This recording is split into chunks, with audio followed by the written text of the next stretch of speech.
preparation naman po, nagkaroon kami ng everyday trainings before practices. Tapos, minake sure talaga namin na physically fit sila before sila sumayaw.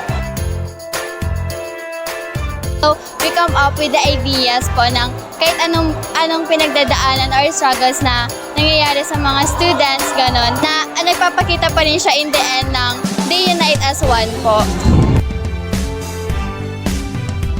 Sa Flames community, especially sa CMA, despite sa mga recent calamities na na-experience natin, sana supportahin nyo pa rin yung department natin and abangan nyo what CMA has to offer this year sa Lamparaan.